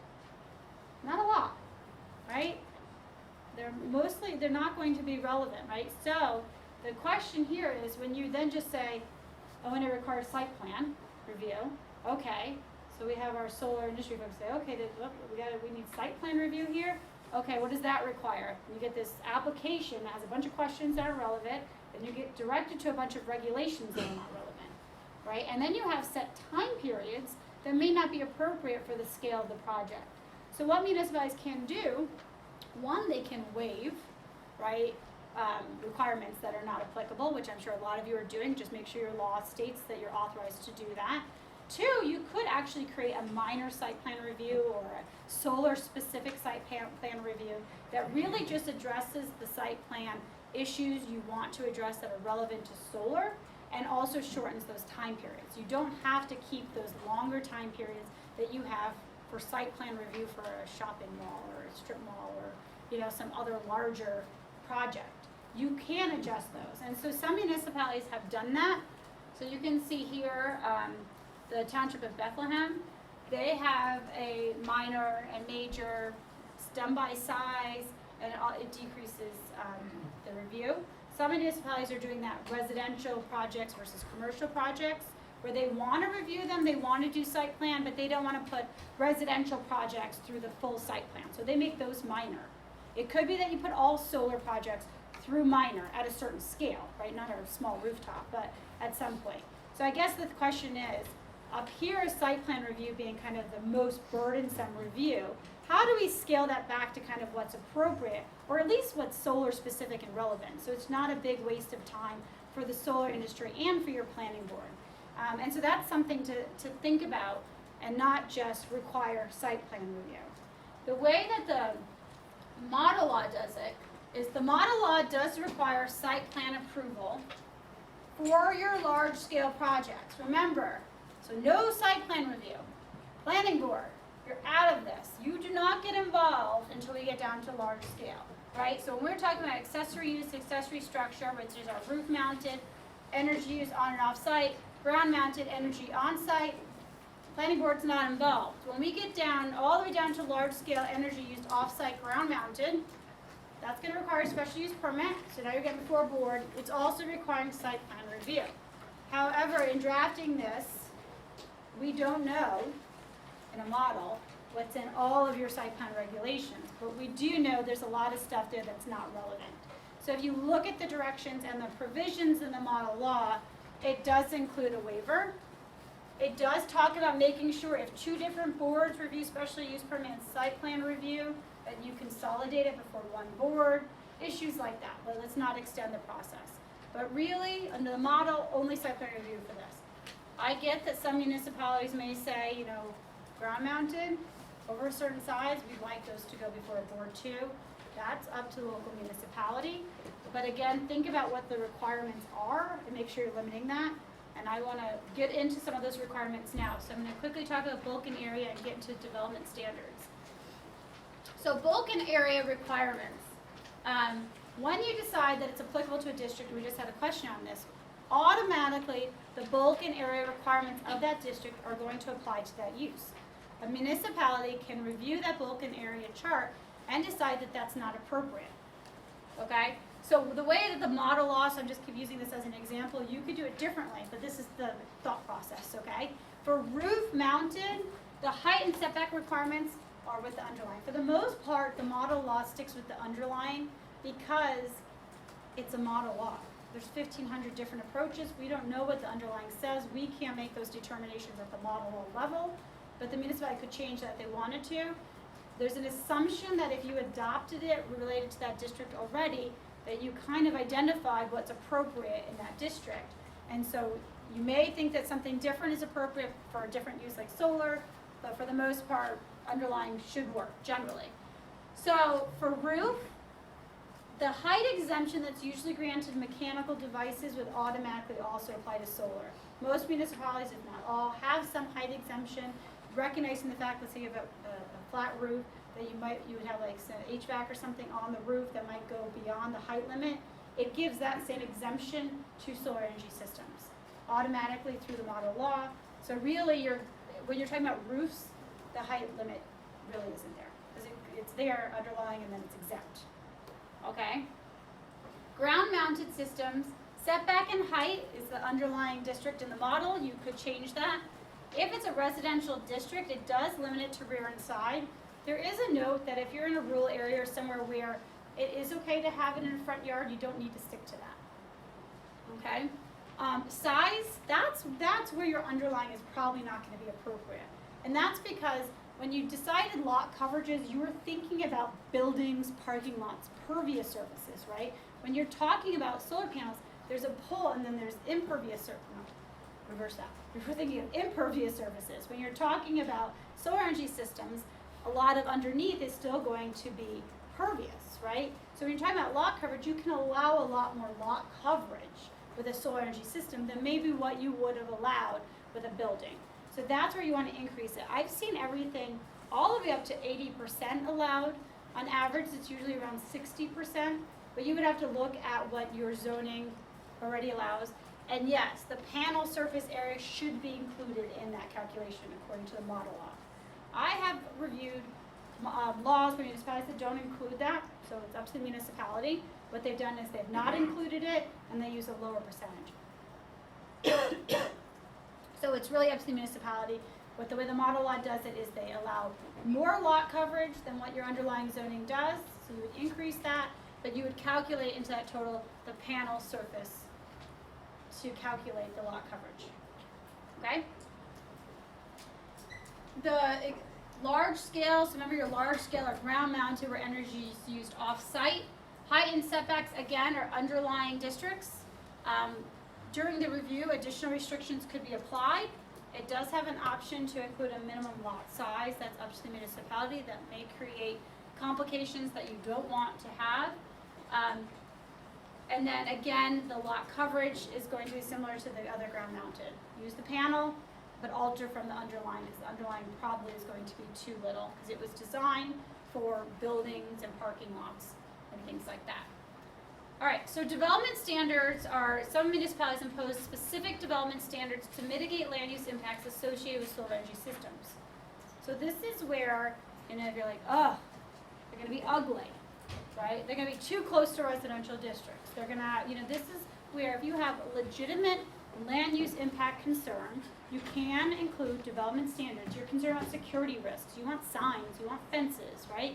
You don't want to include so many development standards that you've essentially created a ban, right? You've shrunk it so much and put so many requirements that the project's really not even worth it. So you need to balance what really are the concerns to the municipality and what development standards are appropriate. But here are some things that we've seen from municipalities. So for roof mounted, the max height, so some municipalities will, instead of we were talking about in the model, exempting height, some municipalities will have a max height, but the better way to maybe deal with that is to have a minimum tilt. And that's from an aesthetic concern, and I'll talk about how they have that actually in the model law. Because then if the roof is parallel, then you keep it somewhat parallel or with a minimal tilt. So aesthetically, you're not having these ones that are coming up really high, if that's the concern. Some will have color and location restrictions. You'll see that in examples in the model law. I'll show you in a second. Ground mounted, we also saw some of that in the model law. So yard requirements, you know, front, whether you allow in the front versus rear and side, you know, what the heights are, setbacks. Again, I've seen the setbacks change if you're abutting a residential district where the setbacks will increase, or if the project scale is so large that you may increase it. So some municipalities do play around with the setbacks. That's something you can do, and I can get you more specifics. That's also addressed in that resource guide I showed you. And then blending or screening requirements. Say it's a residential district, maybe you would require something so that the neighbor can't see it. Some municipalities won't allow ground-mounted residential. In that case, I say, well, would you allow that if you required them to put a fence or shrubbery? Yeah, that'd be fine. So maybe allow it, just require that, right? So this is the kind of negotiation you have to start getting into, depending on where your tolerances are. But again, it's a balance, right? You want to make sure you're balancing it and not having so many restrictions that you're essentially creating a ban. So development standards for principal use, requirements to mitigate impacts. So these larger scale projects often have to do with where on the site, height limits, setbacks, screening, safety, such as fencing and signage, information about the interconnection. Some require some studies, environmental, economic, decommissioning, and site restoration. That's a big one with municipalities. I know a lot of you are thinking about that issue. So let me just show you specifically an example of these types of standards, what the model law does. So as I mentioned, the only aesthetic standard in the actual model law related to roof mounted is regarding the tilt. This is also the most common one that I've seen when I've looked at local laws related to roof mounted. And that's trying to avoid the situation where you want it visually to be parallel as much as possible to the roof line, and then not have these ones where sometimes the angle is coming up significantly and therefore creating, a visual impact that a lot of people don't like. A lot of times that limitation is only on the front of the roof, so these additional aesthetic concerns are limited to fronts of roof, not if it's in the back, you don't care. So this is out of the model law. Panels facing the front yard must be mounted at the same angle as the roof surface with a maximum distance of 18 inches, which is the location here, between the roof and the highest edge of the system. There are some other possible aesthetic standards in the directions for the model law. They didn't make it into the law because it just seemed that they weren't necessary, but if some municipalities were really concerned. One thing to note, the model law does say, to the extent feasible. So if you need 20, not 18, technically under the model that's allowed. So municipality would have to look at that. Fixing panels out of the line of sight. Sometimes you see them, significantly higher, so you'd exempt those height restrictions, with the line of sight. So some municipalities are concerned about that. This was one about, when possible, installing things inside walls or attic spaces. Sometimes that's just not possible. In a lot of cases, it's not. That equipment not be visible from the right of way where possible, or match color scheme of the underlying structure where possible. So things like that. So there are some design standards. We're currently looking at developing design standards for historic districts and architectural districts that allow municipalities to permit them in those districts if they meet certain standards that aren't going to disrupt the architectural review. So we're working on that, but here's kind of a starting point of things that municipalities are including. For the large scale, this is what the large scale and the model law requires. It does require fencing, it does require warning signs, it does require copies of easements and other agreements, blueprints, equipment specifications. It does require a proper operation and maintenance plan. Municipalities are concerned about how it's going to be maintained. There's some new thinking about the maintenance of the site. So I'm talking about kind of the weeding and the growth of the grasses not being overgrown. Some folks are thinking about having minimum height, that they want them higher so they can allow grazing underneath. I mean, there's some really interesting things going on with this, but the model law does require property operation maintenance, and it does require a decommissioning plan. Yes? The decommissioning plan requires escrow or amortization. So the Does not. Nope.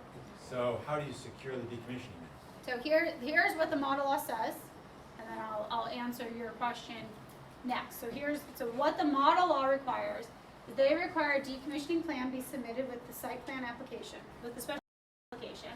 And the plan must say how the removal of all infrastructure and the remediation of soil and vegetation shall be conducted, the timeline and cost. If it's not decommissioned, the municipality may remove this system and restore the property and impose a lien. Abandonment. There is an provision. It's considered abandonment after a period of time the municipality can decide. I've seen 12 to 18 months without electrical energy generation, and must be removed from the property. Applications for extensions are allowed. This is what the model law says. The answer to your question is that this is a gray area under New York state law. So most, I'm sure a lot of you as municipalities currently require bond or some other financial surety for maybe telecommunications and other projects. Currently, in New York state law, there is no specifically delegated authority that states you can allow a bond longer than a 3-year period for a performance bond, because you're performing something and then it ends. So there are things out there that just, it's really up to the municipality. At some point, it's something that municipalities currently do, that allow bonds, removal bonds and these types of bonds. However, because there's no specific authority, we can't put that in our resources. It's really up to municipality, their attorney, the legal risks of doing that, and make a decision. Otherwise, that's why what the model law includes is that you can impose a lien. Yes? Abandonment. So I have some issues with this. For municipalities, when the system has ceased to generate electricity, how would they have any visibility into that? They don't, right? How would they know if it's not producing electricity? Right, it looks the same whether it's running or not, right? So that doesn't really allow for a mechanism to determine abandonment. In my mind, it's centered around taxation, because I feel like the municipality then has visibility into that. And if you're not paying taxes, then it's a go be foreclosed and moved on to whoever assets, and then, in the best case scenario, I think for the municipality, it does get it. And then the municipality that's worth anything else. I think this conversation around liability of removing system life, like that's framed conversation where you're thinking of the solar system as a liability, not an asset. It's not a liability, it's an asset, it's power plant. So requiring removal in abandonment is silly. That's crazy. So I think decommissioning in general is kind of if you're framing it as a liability and not an asset, I see why you think decommissioning is important. If you're thinking of it as an asset, which it is, I think it's an overblown concern. Because one of the concerns that I've had with respect to landowners and municipalities is, at the end of the day, let's say that solar energy is no longer the favorite energy that we have. The value that's there is now going to be worthless. And so, in a world where we don't use electricity. And then what's going to happen next is, we'll have companies that go bankrupt, and the landowners will be stuck with those costs, or the municipalities will be stuck with those costs, or the counties, when they do their foreclosure, will be stuck with those costs. And, at the DEC level, if we put in a 1 acre quarry, the DEC is required to have a reclamation plan and a bond. But there's no state requirement or bonding requirement at all. Apparently the state has said to all of us, you need to figure it out and think about whether you should add a bond, or, of course, which adds to the cost, and which might also hinder the ability of the industry to come to the town. Right, so you can negotiate a bond, like that's clearly legal to negotiate a bond. The question of requiring the bond is the part where we just can't give a legal opinion about that, and we're deferring to local council to advise the municipality on whether to do that. I would guess in most cases you're already doing that, so if that's a concern, I'm going to give John the last word on this because we've got more to go and Yep. we've got 10 minutes. Yep, So, okay. John, you get the last word. Then There's no Jessica. industry product for bonding for solar, so it's a non-starter. It's like it's a ban effectively, because you're not gonna be able to get a product to do it. So thinking about getting stuck with a solar system, even in the nuclear scenario where we don't use electricity anymore, right? Because that's what we're talking about. That's the only way the solar system is gonna be obsolete, as we move into a world where we're not using electricity. It may not be the preferred electricity generation method of the time, like cold fusion gets developed and adopted, right? We're still using electricity. It's not ever going to be obsolete. In the nuclear scenario, you're suggesting where the system has no value. Nobody's in business. The developer's not in business, who hold their debt, the bank's not in business, the town or the landowner gets stuck with it. The scrap value of the system far exceeds the removal cost. You can hire somebody with a bulldozer to bulldoze the entire system into a pile and then have it scrapped. It does today, as long as you're still in the industry. But if the industry is in favor, the scrap value is nothing, and there's no place It's to aluminum. dispose. No, it's copper and aluminum. It's steel. It's Minerals aluminum and are, steel. commodities like that are going Anyway, up. let's continue on with this. This is a discussion where every single point could Yeah. require an entire Well, I think it's an important point. I think understanding the long-term risks is something that, as municipalities ask questions, research is done and information is getting out there. And I think it's important for the industry to inform those responses as well. So I'm telling you what the model law says, okay? We are developing a fact sheet on decommissioning the PV Trainers Network. It's currently with the state for final review, and that will be made available.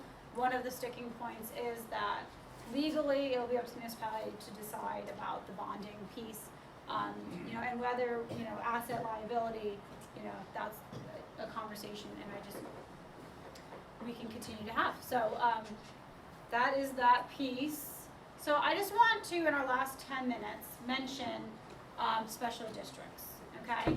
And the 3 special districts are agricultural districts, historic districts, and architectural review. So architectural district, design district. So it's not that it's historic, but you may have a design district in a downtown or a village or something like that. So by show of hands, how many, just so I know how much time to spend on each one, how many of you in your community have a locally adopted agricultural district? versus one that's under the state ag and market law. Okay, historic districts and architectural districts. Okay, wait, so you guys, most of you said you don't have districts that are under the state law? You do, okay, I was like, okay. So it sounds like nobody else raised their hands for the other one, so we'll just spend the rest of our time talking about this briefly. So probably in this region, all of you are pretty familiar with the agricultural markets law of the state of New York. And the process for getting a state district, in the process, I say that because at the local level, you could put something in agricultural district that doesn't have these same benefits and protections that come with it. It's just that you're limiting the use in a certain way related to agricultural uses. So that's a zoning district versus this type of protective district, and that's what I'm just kind of distinguishing. The process we're creating is the landowner initiates preliminary county review, state certification, and county adoption, right? This is about 30% of the state of New York. You can see, I pulled up Broome County's map. So you can see, I mean, there is a good percentage of our state that is covered with protected agricultural districts. Why would a landowner request to be part of an agricultural district? Why would they do that? They would do that for protections. One of the protections is that they get beneficial property tax treatment, right? The other benefit is that they get protections against overly restrictive local laws. You can't try to zone out agricultural uses when they're protected, right? So the state's trying to protect them. They get they get protection from government funded acquisition and construction projects. We're not going to put any roads through these protected farms and take them by eminent domain. You also are protected from private nuisance suits, right? So we can't move next door to you and say, oh, your farm stinks, you need to close it down, right? Things like that. So what's relevant to you from a solar perspective? If you have farms that are in these districts, they were created by that farmer, right? They asked for that protection. They can decide to give up that protection, right? They keep their protection if they put a solar energy system on that property that is going to be used for their farm use, which means it can be 110% of the farm's anticipated electrical use. If there's a residential, house on the property, that electricity use is not calculated into that, okay? So as long as they stay within the 110% of the farm's use, those protections we talked about stay in place. And you are limited with your zoning review, we talked about site plan and all that, in what you can do, right? You can't have burdensome setbacks and things like that. You can't use secret the way you would if that solar energy system is in that protected 110%, okay? If that farmer decides to put a project on there where the energy is going to be used not for the farming use, they will start to lose those protections, okay? So just generally about the protections, just a reminder, if it's within the 110%, you have to use the site plan review process that the state's created that's streamlined. You can't have excessive setbacks and height restriction, secret's limited, visual impacts assessments are limited. There is a model streamlined site plan review, that's what you would use. You can do some building permit to make sure for fire safety and things like that. But again, your land use review is limited in the 110%. There is a recommended process the state has put out within the 110%. And there are all these wonderful guidance documents. This one specifically talks about projects for agricultural use. And those are small, right? They're going to be tied to the use of the land, and they're going to get those protections. The question that arises is if they decide to go above the 110%, they're no longer going to receive those protections. From the tax standpoint, there's a 5-year penalty, so they're also going to have to pay back 5 years of the tax benefits that they received, and then their project is going to come under your normal zoning process, and you'll get back your general authority to regulate it the way you would regulate any other land use in your community. So really the tipping point is that 110%, under 110%, the protections exist. After that, those protections go away. There's going to be some math to be done by that landowner, decide if it's worthwhile with that penalty, right? If they would be interested in moving forward with a project in that way, and that's one of the risks. There is a document that NYSERDA has put out in cooperation with the Ag and Market New York, and it's called landowner considerations for solar land leases. I actually passed around a whole bunch of those. Oh, We great, enough so you for guys everybody. have that. And they're on our site as well right now. Okay, great, and so then you have the link to share with other people. And the important thing to think about with that is, we've been talking about what the municipality can do. What you're going to have happening is a private negotiation over a lease that's going to obligate a property owner in a lease to certain things, right? Then gets layered on top of that the municipal requirements of what's allowed or not allowed. And so it's important that, you know, there's resources, information that also go to the landowner, and that's not what I'm talking about today, right? So one of the things that we mentioned before is like the decommissioning. So let's say that were to happen, there's a lien on the property. The lien is gonna affect the landowner. When you go for a land use application, you have to get a proxy statement. The landowner is the one who's actually putting the application, right? They have to have a proxy, if the developer is gonna put it in with any project, right? Whoever's putting the application always has to have a proxy statement from the landowner. The landowner is really the individual acting, and they're acting through that agreement of that land lease. And so that's really where